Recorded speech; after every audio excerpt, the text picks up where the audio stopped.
Est-ce que vous sentez parfois que les gens que vous aidez essayent de vous exploiter et que cela vous amène à ne plus vouloir aider les autres? Eh bien, vous pouvez apprendre aujourd'hui avec nous à être vraiment utile aux autres et à les aider sans vous faire du mal en faisant cela.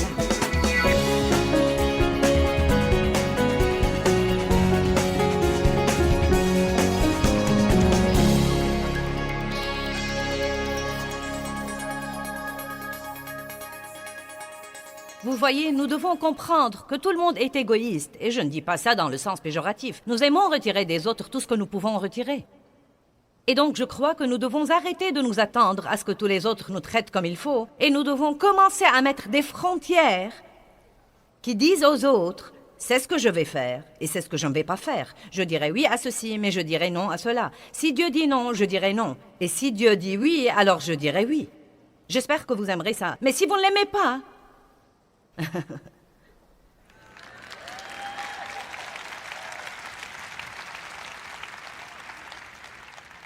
Écoutez-moi bien. Quand vous faites ça de la mauvaise façon pendant des années, il y a des gens assis ici aujourd'hui qui peuvent pratiquement se lever et dire « C'est une parole de connaissance de Dieu pour moi, car je sais que Dieu essaye de s'occuper de moi. Je sais que Dieu essaye de me parler, et je sais plutôt ça, mais je n'avais vraiment pas le courage de le faire. » Et quand je vois quelqu'un comme toi me dire qu'il passe par les mêmes choses et ce que je devrais faire, je me dis bien, je sais que je devrais faire ça, mais laissez-moi vous dire quelque chose. Il y a toujours une partie de vous qui est adonnée à le faire de la mauvaise façon.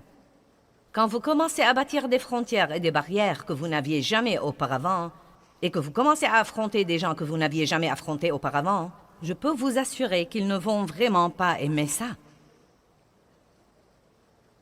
Si vous vous attendez à ce qu'ils disent merci... Wow! Merci, je savais plutôt que je déraillais, mais j'attendais que tu viennes me le dire. Ça ne va pas arriver. Même Dave et moi... Non, mais même quand l'un de nous doit affronter quelque chose avec l'autre, la plupart du temps, s'il essaye de m'affronter, je ne lui dis pas « Oh, merci, j'aime cette correction ». Et la plupart du temps, si je lui dis quelque chose, il ne me dit pas ça non plus. Il me dit « De quoi parles-tu ? Tu regardes trop de sport à la télé ? Qu'entends-tu par là ? Qu'entends-tu par là ?» Mais nous avons tous les deux remarqué, vous affrontez les choses, puis vous les laissez à Dieu, vous ne maltraitez pas la personne et... peu de temps après, les choses commencent à changer. Si vous ne faites pas savoir aux autres ce dont vous avez besoin, vous ne pouvez pas les blâmer de ne pas vous l'avoir donné. Les femmes aiment faire allusion aux choses, mais ça ne marche pas avec les hommes. Faites-leur comprendre les choses. Amen? Bien, donc, la confrontation protège vos frontières. Il y a un autre point dont je veux vous parler, puis je vais passer à un enseignement sur les marches. Vous devez faire attention aux gens que vous introduisez dans votre vie et à l'intimité que vous leur accordez. Amen? Un ami à nous, un pasteur de Dallas, est ici ce week-end, Don et Sharon Clowers, et il partira d'ici pour aller au Canada. Or, quand il arrivera à la frontière, il aura affaire au contrôle à la frontière.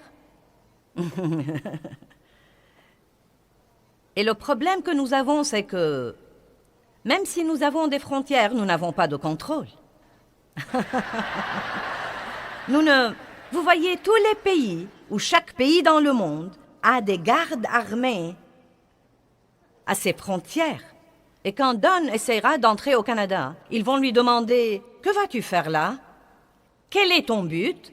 Quel est ton motif? » Laissez-moi vous dire quelque chose. Tous ceux qui veulent être vos amis n'ont pas toujours un bon motif.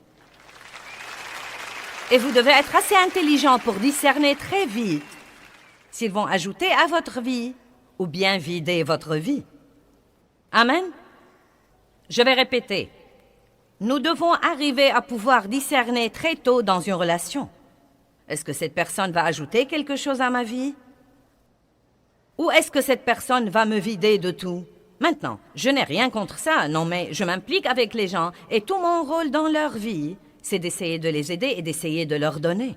Et je n'ai rien contre ça, mais écoutez-moi. Il n'y a pas une relation saine qui puisse continuer indéfiniment comme ça. Tôt ou tard, il doit y avoir un changement. Comme quoi cette personne non seulement soustrait de votre vie, mais encore elle ajoute à votre vie. C'est magnifique que vous vous impliquiez dans la vision du ministère des autres et les aidiez à bâtir leur ministère et réaliser leur vision. Mais tôt ou tard, ils doivent se soucier de votre ministère et de votre vision et de ce que Dieu pourrait faire avec vous. Ça ne peut pas être unilatéral. S'il l'est, les gens se lasseront très vite. Eh bien, j'aime mon message. Je ne sais pas si vous l'aimez ou pas, mais moi je l'aime.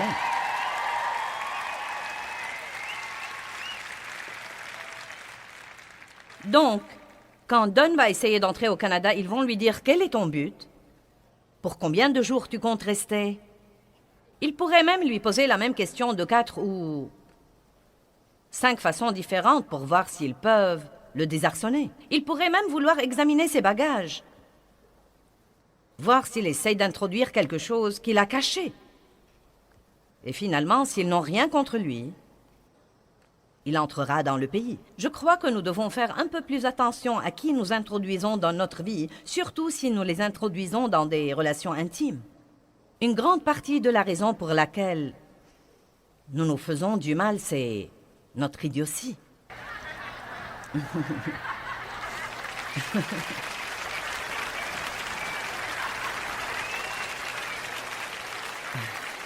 Eh bien, je n'arrive pas à croire que tu m'aies fait ça.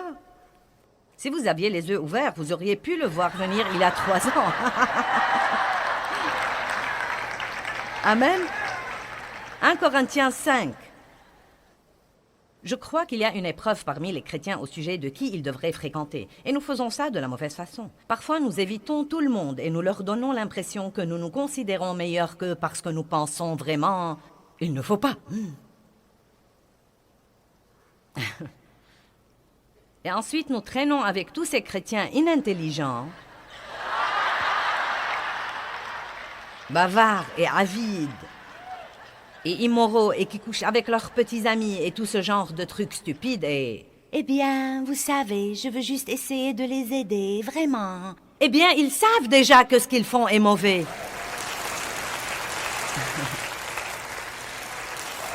Donc, écoutez ça. 1 Corinthiens 5, 9. Je vous ai écrit dans ma lettre précédente de ne pas avoir des relations étroites et habituelles avec les débauchés.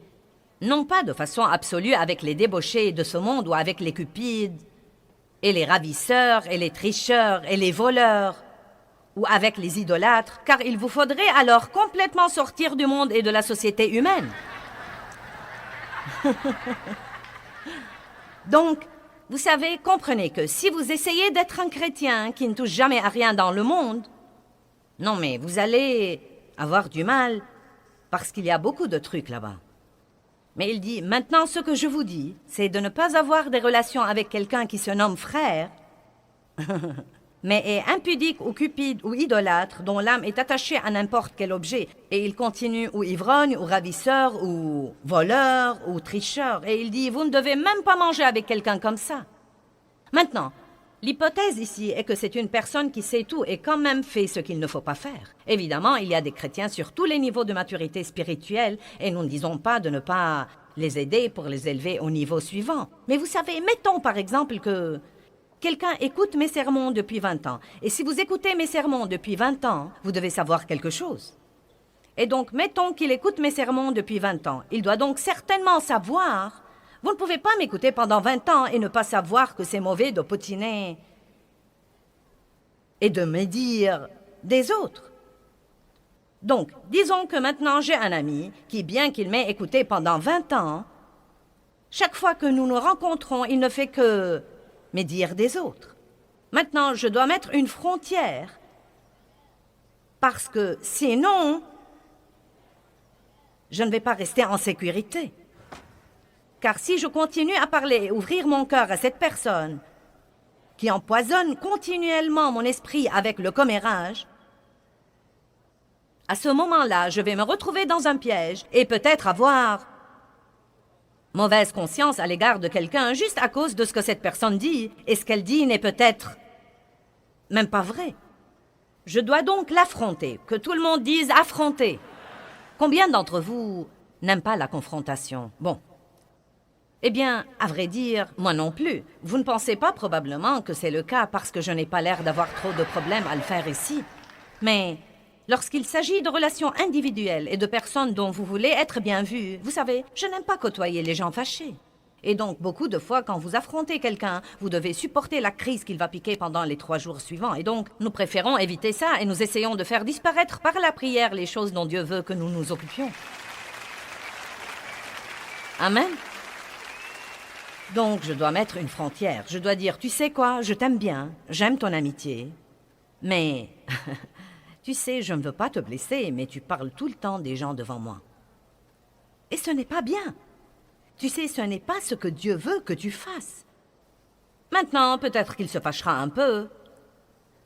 Il sera blessé, mais il continue à le faire et rien ne change. Là, je dois passer au niveau suivant de confrontation. Si tu continues à faire ça, je ne pourrai plus être en relation avec toi. Maintenant, ma frontière doit se fortifier. Vous savez pourquoi? Parce que vous êtes responsable de vous-même. Vous êtes responsable de garder votre cœur. Écoutez ce que la Bible dit. Garde ton cœur plus que toute autre chose, car de lui sont les issues de la vie. Vous devez garder votre cœur. Vous devez avoir des contrôles à la frontière de votre vie.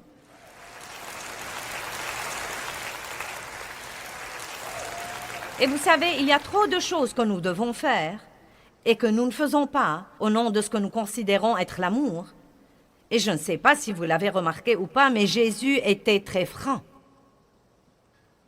Et je vais vous montrer un autre cas que je trouve très bon. Allons à Galates chapitre 2, verset 11. Paul dit, vous savez, il se présentait en ce moment aux autres apôtres. Il était seul pour longtemps et maintenant il est finalement venu se présenter aux autres apôtres. Donc, comprenez ceci. Il ne connaissait même pas bien ces types. Ils avaient une grande réputation. Et lui, il commençait à avoir une réputation. Mais ils étaient tout un groupe et il était tout seul. Maintenant, vous pensez peut-être que dans ce genre de situation, il pourrait se sentir sous pression. Vous savez, il pourrait tout accepter juste pour pouvoir s'intégrer au groupe. Nous faisons ça parfois. Nous transigeons un peu sur des choses que nous n'approuvons pas parce que nous voulons faire partie du groupe.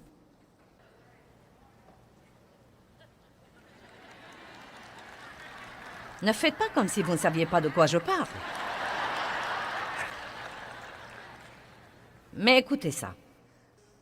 Mais quand Pierre vint à Antioche, dit Paul, j'ai protesté et je me suis opposé à lui ouvertement concernant sa conduite là-bas, parce qu'il était répréhensible et condamné. Car avant que soient venus des gens de l'entourage de Jacques, il prenait ses repas avec ceux des nations, les convertis, mais après leur arrivée, il se mit à se dérober et se tint à l'écart de ceux des nations et mangea séparément de peur que les circoncis ne le rejettent. Donc voici ce qu'il a dit. Écoute, Pierre, tu manges normalement avec ceux des nations. Tu communies normalement avec ces gens-là parce que tu sais que Dieu les a intégrés dans l'Alliance. Mais maintenant, tes autres amis fanatiques arrivent de Jérusalem. Et donc maintenant, tout à coup, pour leur faire plaisir, tu ne traites plus ces gens comme tu devrais les traiter. Et donc Paul entre dans cette situation tout seul essentiellement. Tous ces autres types étaient des apôtres depuis longtemps. Ils avaient cette grande réputation et Paul fait face à Pierre et lui dit « Ta conduite pue. Ce n'est pas de la piété. Ce n'est pas comme ça que tu devrais te comporter. » Et Paul et Pierre ont continué à avoir d'excellentes relations. Nous devons être prêts à parler franchement et à affronter les situations et nous devons arrêter de nous inquiéter pour nous-mêmes dans toutes ces affrontations. Et nous disons, je ne veux pas te blesser, mais la vérité est que vous ne voulez pas vous blesser vous-même. Vous ne voulez pas être rejeté, vous ne voulez pas être jugé, vous ne voulez pas être blâmé, vous ne voulez fâcher personne, vous ne voulez pas supporter le gâchis que vous aurez à endurer. J'étais autrefois, je suis toujours un gâchis, mais j'étais autrefois un vrai gâchis. Et j'étais très manipulatrice et autoritaire pendant les premières années de ma relation avec Dave. J'ai grandi avec un père qui était manipulateur et autoritaire. Et si nous n'avions pas ce que nous voulions, nous restions fâchés jusqu'à ce que nous fassions à notre idée. Et donc, parce que c'était tout ce que j'avais jamais vu, c'était la façon dont je fonctionnais et j'opérais dans mes relations, surtout dans la relation de mariage, parce que c'était tout ce que j'avais vu. Maintenant, mon mari est un type vraiment pacifique. Et, vous savez, il connaissait bien la parole de Dieu. Et je ne savais rien de rien. Il a vraiment senti qu'il devait m'épouser. Il avait prié Dieu de lui donner une femme qui avait besoin d'aide. Et je me suis présentée. Je ne crois pas qu'il savait de combien d'aide j'avais vraiment besoin, mais... Il n'a pas fallu longtemps pour qu'il se dise « Dans quoi me suis-je embarquée ?» Pendant les premières années de notre mariage, je lui donnais du fil à retordre. Non, mais si je n'avais pas ce que je voulais, si Dave me fâchait, je ne lui adressais pas la parole pour 3 semaines. Pas une seule parole. Non, mais je m'évertuais à l'exaspérer. Vous connaissez le traitement. Il entrait dans une pièce et j'en sortais, nous allions nous coucher et je dormais sur la couture du matelas. Je ne voulais pas qu'il me touche. Ne me touche pas, ne me touche pas. Vous savez quoi? Il l'a supporté. Et l'a supporté. Et l'a supporté. Et l'a supporté. Et il a lu un livre intitulé « Aimer assez pour affronter ».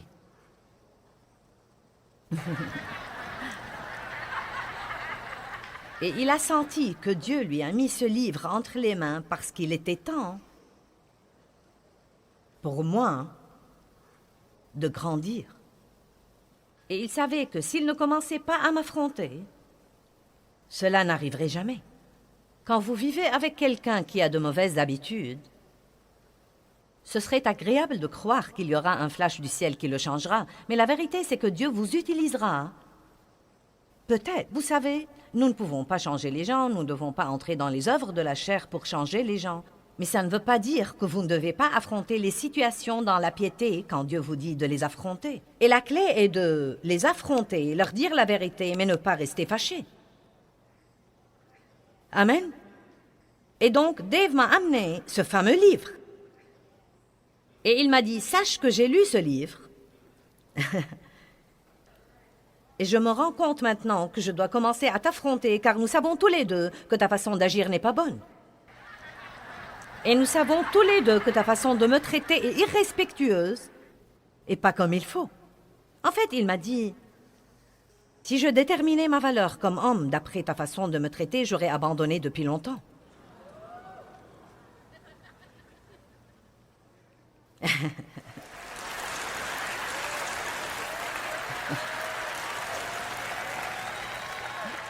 Voyons. Chut.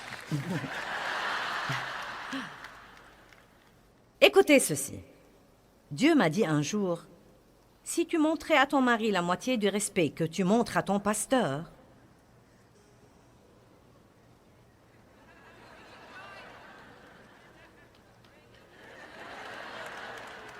donc je l'avoue, j'étais un gâchis. Mais je peux vous dire la vérité. S'il ne m'avait pas affronté, je n'aurais jamais changé. Et je lui avais demandé la raison pour laquelle il avait attendu si longtemps. Et il m'a dit, je savais au début que je ne pouvais rien faire parce que tu avais tant de problèmes et tu avais tant de souffrances et de blessures que si j'avais commencé à venir contre toi les quelques premières années, tu m'aurais quitté. Et je l'aurais fait. Donc il y a un timing pour les choses. Il y a un temps pour affronter, il y a un temps pour ne pas affronter. Parfois, vous devez attendre et prier. Mais quand Dieu vous dit qu'il est temps d'agir, vous devez agir. Donc, je ne demande à personne de rentrer à la maison et de commencer... Vous savez, bien, j'ai écouté ce message formidable aujourd'hui. Et vous savez quoi? Nous allons mettre quelques frontières et quelques barrières dans cette maison.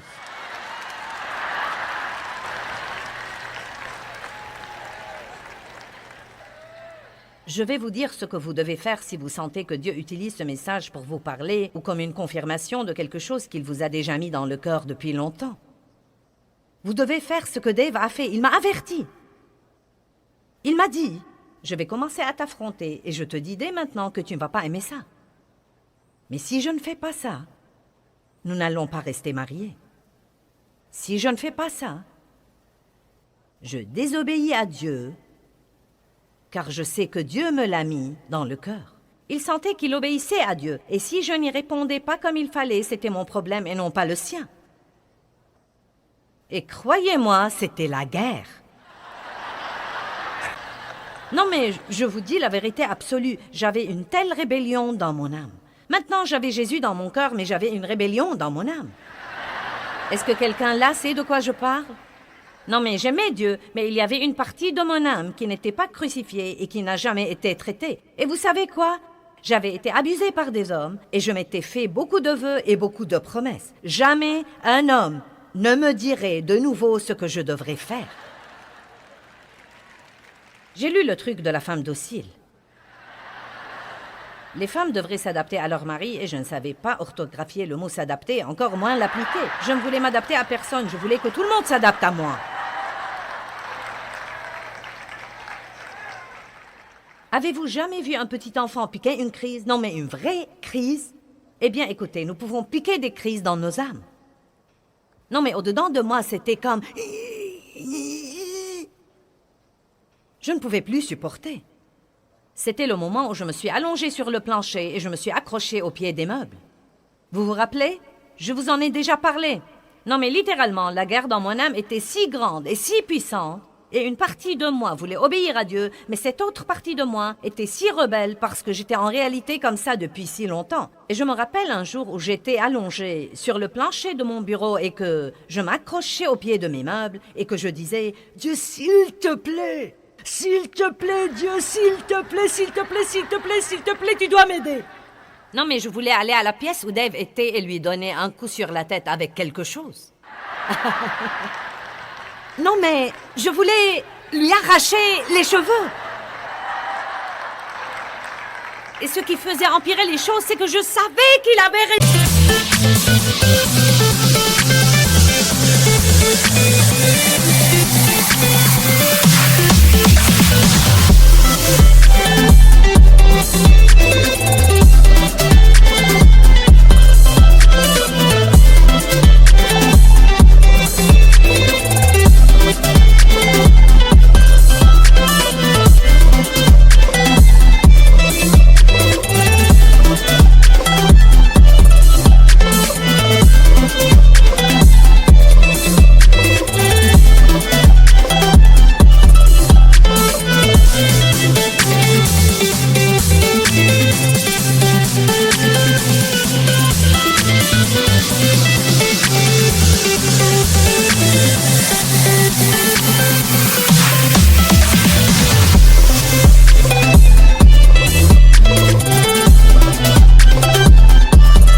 Allez, est-ce que j'ai des sœurs ici aujourd'hui?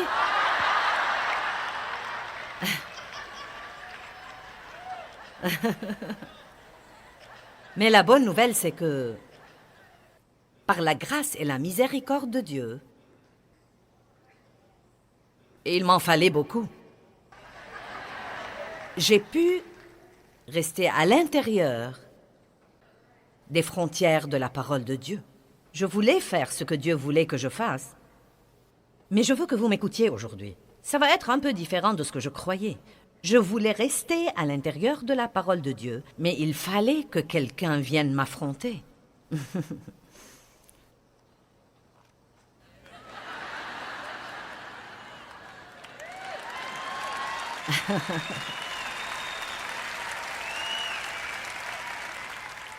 Maintenant, au cas où vous êtes assis là à penser aux personnes que vous devez affronter, je devrais probablement dire ceci et vous demander d'être un peu ouvert à si oui ou non vous devez être affronté.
certains plans.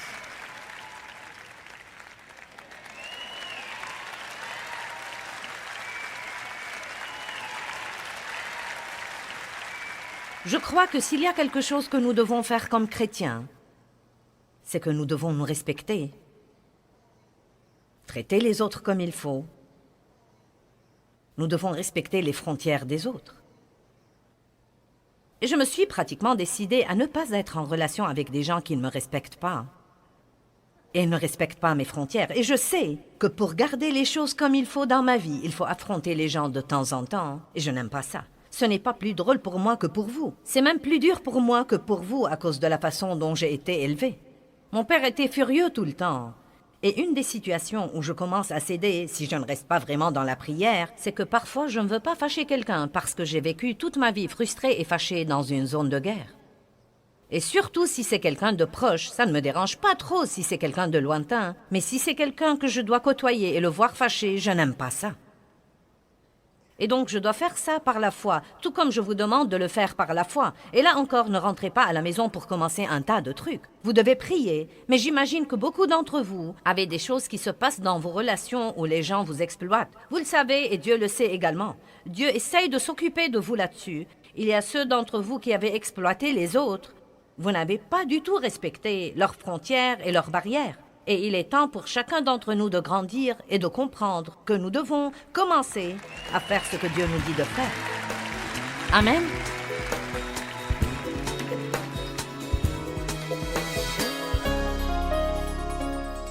Eh bien, les frontières sont vraiment la façon de Dieu de nous protéger si nous les comprenons et si nous les observons.